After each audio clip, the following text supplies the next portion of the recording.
కొందరు తిన్నది అరగకనో లేకుంటే పని లేకనో పిచ్చి పనులు చేసుకుంటూ వాళ్ళ సమయాన్ని వృధా చేస్తారు. వేరే వాళ్ళ సమయాన్ని కూడా వృధా చేస్తారు. వాళ్ళు కొంచెం అదే సమయాన్ని మంచి పని చేసి వేరే వాళ్ళకు ఉపయోగపడితే వీళ్ళకు రేపటికి మంచి అవుతుంది, వేరే వాళ్ళ అవసరాలు తీరుతాయని వాళ్ళు గమనిస్తే మంచిదని నేను కోరుకుంటున్నాను.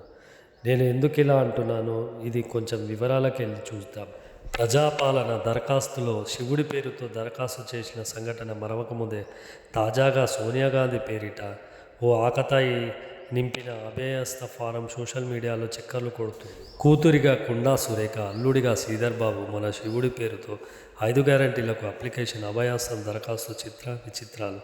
అభయహస్త హైదరాబాద్ సిటీ బ్యూరో జనవరి 10 ప్రజాపాలన దరఖాస్తు శివుడి పేరుతో దరఖాస్తు చేసిన సంఘటన మరవకముందే తాజా సోనియా గాంధీ పేరిట ఓ ఆకతాయి నింపిన అభయస్థ ఫారం మీడియాలో చక్కర్లు కొడుతుంది. దరఖాస్తు సోనియా గాంధీ కొడుకులుగా CM Revanth Reddy, deputy CM Bhatti Vikramarka, మంత్రులు ఉత్తమ్ కుమార్ రెడ్డి, పొన్నం ప్రభాకర్, కుమారుడిగా కొండా సురేఖ, అల్లుడిగా మంత్రి శ్రీధర్ బాబు పేరుతో దరఖాస్తు నింపారు.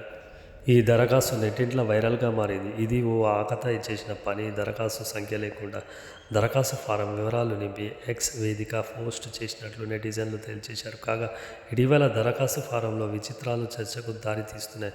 కొందరు అప్లికేషన్ ఫామ్లో వ్యక్తిగత వివరాలు నింపుట వృత్తి అనగానే ఖాళీ దగ్గర ఇంటికాడనే ఉంటుంది అని, గృహ వినియోగం విద్యుత్ మీటర్ కనెక్షన్ సంఖ్య అనే కాలం దగ్గర దొరకలేదు అని విచిత్ర సమాధానాలు ఫామ్ నింపారు. ఈ దరఖాస్తు ఫారాలు ప్రస్తుతం సోషల్ మీడియాలో వైరల్గా మారాయి.